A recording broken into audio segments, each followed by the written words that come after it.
Olá, meu povo bom, meu povo amigo e carnavalesco do canal Sapucaí. É um prazer muito grande estar falando com vocês. Obrigado, né? Vou agradecer novamente ao Caio Sagaz por essa oportunidade, essa força que dá para esse amigo, né? E eu fico aqui, né, aguardando o momento de conversar com vocês. No primeiro contato nosso, né, no primeiro vídeo, nós conversamos sobre uma coisa que me incomoda muito, que é com a forma complacente, né? A forma sutil, doce, até delicada demais, com que a mídia carnavalesca trata os assuntos do carnaval. Ela é contemplativa, ela contempla a notícia. Eu dizia na época que, por exemplo, se a Mangueira resolvesse mudar para laranja e roxo, certamente uma parte dessa mídia, né, que eu chamo de mídia contemplativa, e não vejam aí agressão em cima disso, não. Ela contempla, ela dá notícia, ela vira apenas um copydesk, né? Uma cópia das assessorias de imprensa. O que as assessorias de imprensa enviam, as escolas então publicam. Então, se amanhã a Mangueira mudasse para laranja e roxo, por exemplo, suas cores verde e rosa tradicionais, boa parte dessa mídia diria, então, mas é natural, né? Por que não, né? Vai ser interessante ver a Mangueira, o surdo um, né? Em cores diferentes. Se amanhã a Portela resolver mudar-se para Pindamonhangaba, né, no interior de São Paulo, né, no Vale do Paraíba, talvez uma parte da mídia diga é interessante a mudança de ares, né? E, inclusive a Portela poderia mudar o seu azul e branco, quem sabe, né, para uma outra cor, quem sabe rosa e roxo claro. Ou seja, eu vejo uma mídia não crítica, ela perde muito do senso crítico e fica anunciando. Eu vejo uma mídia, por exemplo, que diz que o enredo do ano passado foi inferior ao desse ano, que será inferior ao do ano que vem, independente de qualquer que seja ele. Mas o assunto enredo a gente vai conversar num próximo encontro, mais à frente, tá bom? Que a gente quer conversar também sobre esse assunto. Deixa eu falar hoje de um tema diferente que tem me incomodado muito. O companheiro Pedro Migão, nosso comentarista, ele conversava um dia desse, né, aqui mesmo no canal Sapucaí, onde ele dizia que incomodava ele um pouco os enredos acadêmicos. Meu caro, meu amigo Pedro Migão, eu vou discordar de você. Eu me incomodo e me incomodo muito. Eu acho que o carnaval precisa de alegria, precisa de soltura, leveza, descontração, e não essa coisa densa, dura que está acontecendo ultimamente. Então, me incomoda muito o academicismo dos enredos atuais. Isso me incomoda profundamente. Eu tenho alguns companheiros que, quando eu relato que eu gostaria de falar sobre esse assunto, eu digo, não fala isso, Luiz, é importante, não é importante, é perigoso, as pessoas estão te levando a mal, não estão levando a sério. Gente, é uma bandeira que eu comprei, e eu vou empunhar essa bandeira enquanto eu puder. Tá certo, gente? Agora, quero deixar claro uma coisa. Eu não estou querendo com isso que o carnaval seja alienante. Não, claro que não, gente. O carnaval, para mim, tem que ser consequente, ele tem que deixar um legado, tem que deixar um recado, ele tem que ter o amanhã. E esse amanhã pode ser, inclusive, apenas ser alegria.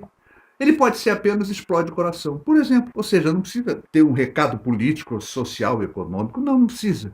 Agora, ele precisa ser simples e não se transformar, como está acontecendo atualmente, esse carnaval monocromático, né? Não só monocromático, não seria a colocação correta. É monográfico, não monocromático. Monocromático é cores, não tem nada a ver. Isso é um assunto que a gente vai falar mais à frente, quando a gente tocar no assunto fantasia. Então, são enredos monográficos, se transformam em verdadeiras monografias. A gente vai conversar um pouco mais sobre isso. Então, me incomoda profundamente a falta de alegria, a falta de soltura, a falta de leveza.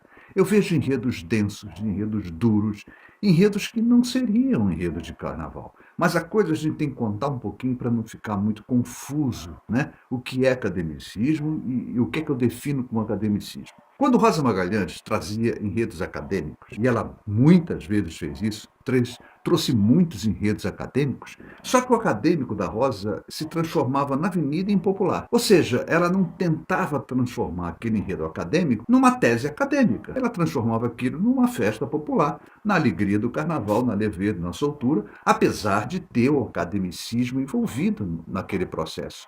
O que acontece atualmente é que você começa a ter uma inversão total de valores. A alegria já não é importante, gente. Eu dou um exemplo a vocês. Eu tenho visto muito alguns clipes de sambas enredos. Tem samba enredo onde você não vê um sorriso. Sambas enredo onde você vê desempenho, e desempenhos muito bons, né, de grupos performáticos, muito, muito bons, mas duros, secos, sem um sorriso. O sorriso você vê de repente quando aparece o clipe, né? Quando no clipe aparece a presença do puxador e das pessoas que estão compondo ali, digamos, a parte sonora, né, do clipe, aí você vê um pouco do sorriso. Fora isso, gente, o desempenho das pessoas que estão representando aquele enredo é sério, é duro, é seco. Alguns deles falam em guerra, falam em morte. Foi um negócio meio duro, duro, duro demais. Então, eu estou muito incomodado com esse academicismo que está tomando conta das escolas. E não estou falando isso sozinho, não. Ontem mesmo, aqui no canal Sapucaí, eu tive a oportunidade de ver uma matéria com o Emerson Dias, o grande Emerson Dias, intérprete do Salgueiro, onde ele dizia isso. Ele quer explode coração, ele quer leveza, ele quer soltura, ele quer, o povo está querendo, né? O que o componente quer, gente, é extravasar, é brincar, é soltar e não fazer teses, como eu já falei anteriormente, né? São verdadeiros TTC, gente. São teses de término de curso, sabe? Tese de mestrado e doutorado. E fica muito estranho para mim, né? Eu, como professor, falar nisso, quer dizer, eu estar criticando o meio acadêmico. Mas, gente, tudo tem o seu limite, tudo o seu local. Eu me lembro, quando eu era mais jovem, a gente lembrava muito o seguinte, e eu tinha esse anseio, esse sonho, né, de ver o carnaval chegando ao ensino fundamental, quem sabe ao ensino médio, ou seja, que nós pudéssemos levar o samba enredo para nossas crianças. Era uma forma lúdica de mostrar alguns fatos históricos importantes, né? Não só da história do Brasil, mas, por exemplo, a história, a saga do povo preto, por exemplo, né?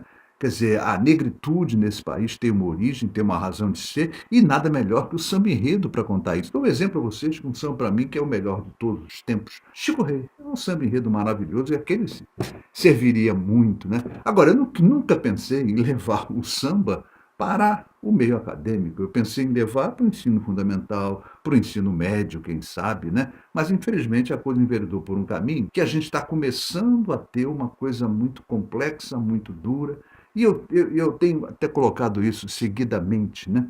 Me incomoda a falta de. E não só o Emerson Dias falou isso, outras pessoas têm colocado isso. A gente tem ouvido muitos podcasts, hoje mesmo, eu ouvi um podcast com o Milton Cunha, onde ele reafirmava isso. Você pode trazer enredos densos, sim, é possível trazer enredos densos. Agora, ao mesmo tempo que você traz um enredo denso, é importante que tenha uma aula de compositores que saiba compreender aquilo e torne mais popular ainda do que o enredo. Então, tudo começa da seguinte situação. Vou tentar explicar para ficar muito simples. Antigamente a gente tinha uma sinopse de enredo que tinha uma, duas, no máximo três laudas. Eu lembro que a gente pegava essa lauda e como eu cheguei no mundo do samba como compositor, e posso dizer a vocês, muitas vezes eu peguei sinopse para fazer samba enredo e muitas vezes fiz samba enredo. Perdi todos, mas isso é o menos importante.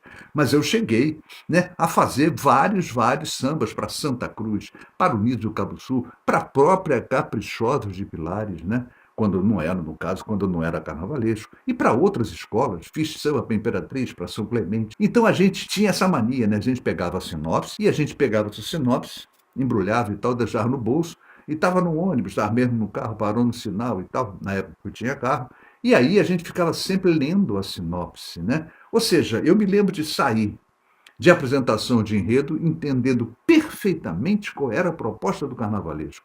Eu sabia exatamente onde o início, onde era o meio, onde era o fim, qual era a intenção daquele enredo. E aí, gente, eu me inspirava. E aí eu fazia enredo, não só eu, com toda a ala de compositores.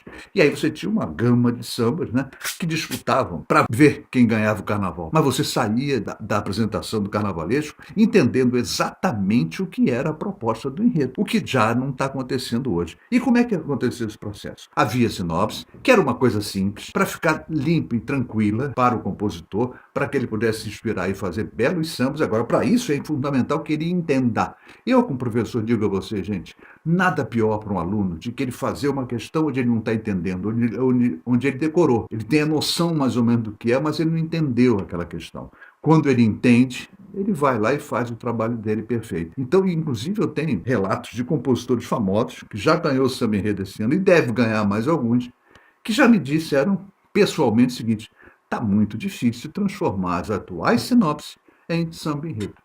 E aí, gente, eu falo, qual é o caminho? Alguma coisa está errada. Eu vou tentar mostrar onde é que eu acho que está havendo erro aí.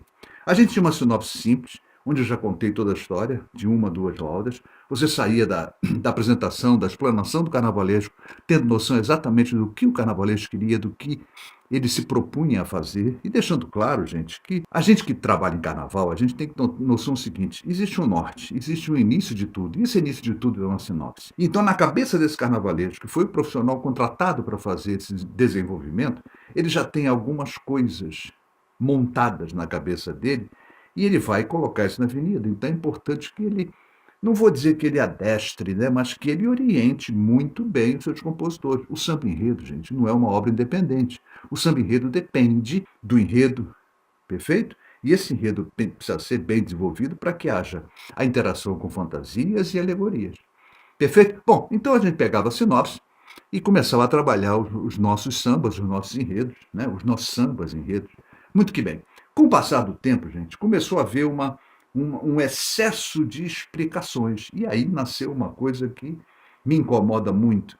E lá atrás, eu lembro que começou isso, me parece que a Rede Globo, não estou aqui criticando a Rede Globo, mas a Rede Globo começou a exigir da gente um tipo livro abre alas. E era uma coisa enfadonha, uma coisa chata, de dar nome a cada destaque, a cada pessoa, e nem sempre você tinha esse nome, né? Você muitas vezes faz uma alegoria, essa alegoria vai ter 10 pessoas, mas você não tem. Há um mês do carnaval, você não tem quem são essas 10 pessoas.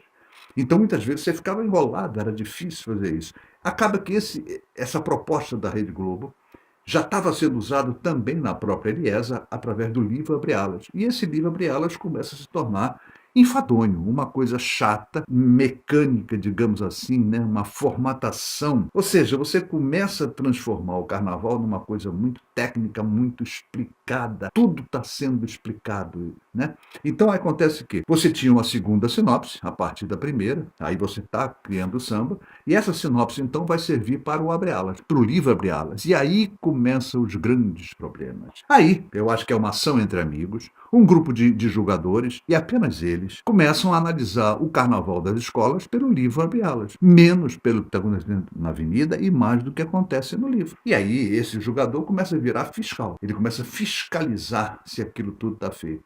E aí você começa cada vez a explicar mais e mais e mais. E nessa coisa de carnavalizar, você carnavaliza tanto que você precisa, por exemplo, numa fantasia, explicar que, digamos, né, aquela camponesa do sul da Polônia tem um grupo que se veste assim. Aí você precisa dar bibliografia para que a pessoa possa entender e interpretar aquela roupa. E olha, na minha consciência, camponesa é camponesa. A gente tem uma imagem do que é a camponesa, do que é o odalisca, do que é o pirata. Ou seja, isso tudo está no nosso imaginário. Então a gente já tem essa noção. E aí você começa a carnavalizar tanto, tanto, tanto, que a tua camponesa começa a parecer odalisca. E aí quando isso acontece, você precisa explicar. E quando você se explicar, você vai para um livro abre-alas, e aí você tem um livro abre-alas que tem alguma coisa em torno de 900 páginas. O que é irreal, irracional. Por que eu digo que é racional? O grande público não tem acesso. Eu, enquanto mídia carnavalesca, enquanto comentarista da Super Rádio Tupi, eu me atenho, por exemplo, ao roteiro de desfiles. Já é o bastante para mim, gente. Eu não preciso mais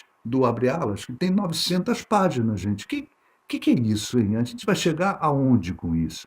Então eu vejo atualmente o carnaval sendo uma ação entre amigos. Alguns jogadores julgam o que eles acham que deve ser o correto e eles passam a orientar as escolas para que façam isso. Aí é que o meu problema acontece aí. Quando as escolas começam a inverter, se eu faço uma segunda sinopse para apresentar os jogadores, por que eu já não faço essa segunda sinopse mais trabalhada, mais acadêmica para os compositores? E aí eu faço isso. Eu faço sinopse mais acadêmica para os compositores. Os compositores não entendem nada. Está aparecendo, inclusive, na própria internet, uma figura que eu não conhecia há uns 20 ou 25 anos atrás, né, ou 10 anos, 15 anos atrás, que é o explicador de enredo. Eu acho que alguns enredos, a grande maioria deles, nunca precisaram de explicação. Precisava, sim, da explicação do carnavalesco, na explanação que era feita, né, no caso, na escola. Aos compositores, uma, duas, três explanações. Agora não. Agora a internet está servindo para isso. O meu companheiro, carnavalesco como eu, Jaime Cesário, tem feito isso. Jaime Cesário virou explicador de enredo, ele está explicando os enredos. Gente, espera aí, qual é o caminho? Se o compositor não consegue entender o enredo, se ele lê e não consegue entender o enredo, como é que ele vai fazer uma obra, gente? E a gente tem visto isso. Vários sambas enredos seguem caminhos totalmente diferentes. E aí o carnavalesco escolhe um desses caminhos. Então, gente, eu acho que quando eu falo em simplificar é isso, gente. Agora, eu vejo escolas que têm um trabalho fantástico disso. Ou seja, a gente tem que parar de fazer esse academicismo, gente. Não dá para você imaginar o enredo. Eu fico pensando o seguinte: quando eu fazia o enredo, né, por exemplo, eu pegar o exemplo da Capixota, que é a escola que eu mais trabalhei, eu sempre que bolava um enredo, gente, eu pensava o seguinte: será que as pessoas querem ouvir isso mesmo? Será que é isso que as pessoas estão querendo ouvir? Então eu trocava muita ideia, muita opinião, conversava com amigos e tal, e tinha sempre a mente o seguinte: será esse enredo vai disputar estandarte? Eu tinha sempre essa imagem: esse enredo tem que ser bom porque eu quero ganhar o estandarte de ouro. Consegui ganhar 2 estandarte de ouro, né? Então, eu acho que hoje não está havendo mais essa preocupação. Pouco importa se o enredo é do agrado daquele ou daquela pessoa. Eu tenho um exemplo, desculpa se eu estou me alongando, gente, mas é importante porque esse assunto é muito sério.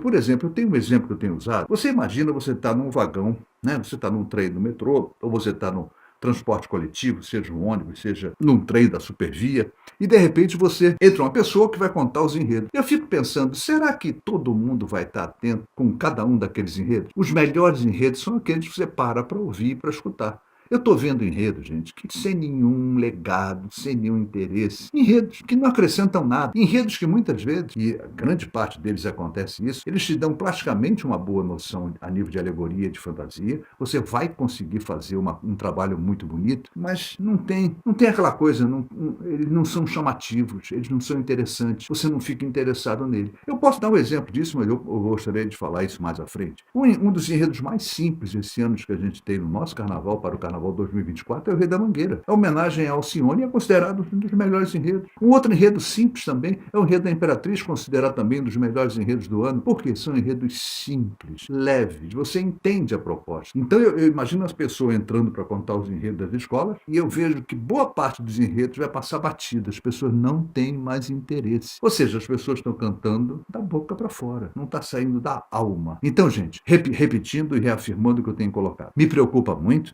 o academicismo exagerado, está demais, está uma ação entre amigos. O que é ação entre amigos? Há um enredista, e eu quero deixar claro aqui o meu respeito a alguns enredistas, como é o caso do Gustavo Melo, como é o caso do Leonardo Antan, como é o caso do meu amigo Fábio Fabato, e tantos outros, né? Tem o Léo, tem uma série deles aí que fazem um trabalho muito, muito legal e atualmente são importantíssimos. Agora, eles também têm que botar um pouco o pé no chão, gente, está acadêmico demais. E aí aquele negócio que eu falo, eu não posso falar enquanto professor falar isso, fica muito feio, né? Mas, gente, se o academicismo fosse bom, eu ficava na porta da UERJ esperando cada TTC, cada trabalho de término de curso. Não é, gente, não é. A gente sabe o quão enfadonho é um trabalho acadêmico. E quando você tenta impor esse trabalho acadêmico numa escola, a coisa começa a não dar certo, porque a pessoa está cantando coisas que ela não entende. E tem um negócio importante, minha mãe sempre falava: não me ensina porque eu não quero aprender. E eu, opa, peraí, na minha cabeça de professor, as pessoas estão ávidas por conhecimento e não estão. Muitas vezes a pessoa fala: não quero aprender isso não. É mais ou menos isso. Então, eu fico pensando, será que a baiana entendeu? Será que o passista entendeu? Será que o ritmista entendeu? Será que o componente de ala, a velha guarda, entendeu a ala das baianas? Entendeu aquele enredo? Ou não? Também quer saber se ela quer entender também aquele enredo, mas eu acho importante que ela quisesse entender. Eu acho importante quando você canta alguma coisa que sai da tua alma, sai daqui de dentro, do que sai da boca para fora.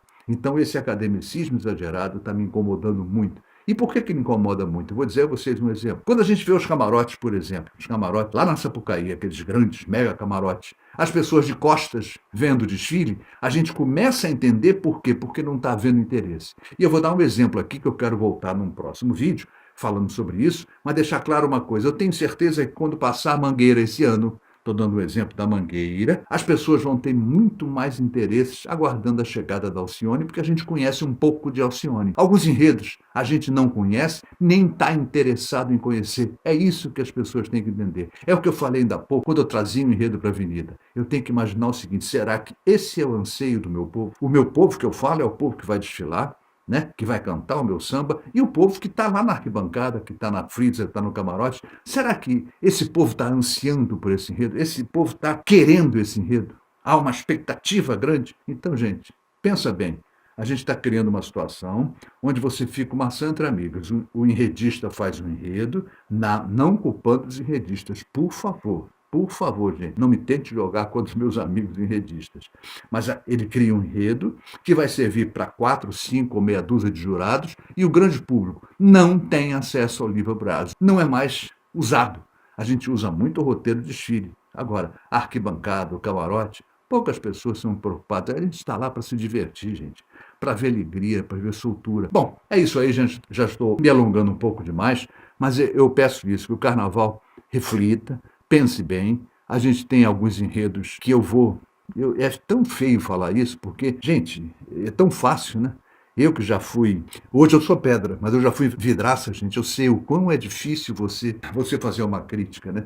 Mas, gente, existem alguns enredos que, me perdoem, gente, não tem expectativa nenhuma, eu não tenho a mínima vontade. Eu me lembro de um grupo de amigos que a gente fala assim, para uma determinada escola, que eu não vou citar o nome por respeito, a gente dizia, é a hora da gente fazer o lanche. É hora de comer um hambúrguer, de tomar um ovo maltine, né? Havia uma escola que a gente escolhia para isso. Eu começo a perceber que tem 4 ou 5 escolas que estão servindo para isso. Enredos desinteressantes, enredos que não interessam a ninguém, apenas a um grupo fechado de intelectuais. A soltura do carnaval, a leveza. E aí, por exemplo, o Milton Cunha tem colocado isso muito. Gente, a gente quer alegria, a gente quer soltura. E sabe, aquela coisa descontraída, solta, brincalhona. E você vê teses, né? Coisas assim, tensas, duras, parece realmente uma monografia. Eu acho que esse é um momento muito ruim do carnaval. Espero que a alegria volte, espero que os enredistas e os carnavalescos tenham a consciência de que o enredo tem que ser popular, tem que ser leve, tem que ser livre, tem que ser. Pode ser denso? Pode ser denso, mas para isso é necessário deixar claro para o compositor que ele tem que fazer um samba solto, leve, alegre, colorido. Gente, a gente tem que trazer de novo o nosso público, gente. Nós estamos perdendo público a cada ano. E por quê? Porque tem enredos muito, muito desinteressantes. Gente, é isso aí. Eu não quero me alongar mais, porque eu acho que já passei do tempo, mas resumindo tudo que eu coloquei, gente, eu realmente me incomodo com o que está acontecendo e gostaria de falar algumas coisas também. O companheiro Marcelo Barros falou um detalhe importante que eu gostaria de citar. O companheiro Aidano também colocou, né, que ele não gosta de samba enredo, disputa de samba enredo também. Eu não vou dizer que eu não gosto, eu já participei de mais de 20, mais de 30, talvez chegando a perto de 30 escolhas de samba enredo. É um negócio cruel, é uma disputa cruel, mas eu acho que faz parte de todo o processo, né? Então, deixando claro com o Marcelo Barros, com o Aidano, né, que realmente também me incomoda muito o que é feito com compositores. Os compositores são usados descaradamente, mas aí já é um outro detalhe, e eu vou contar isso numa outra oportunidade, quando eu mexer, quando a gente conversar um pouquinho sobre o samba enredo. Bom, é isso aí, gente. Menos academicismo, mais alegria, mais soltura, mais circos, mais enredos bobinhos, mais circozinhos.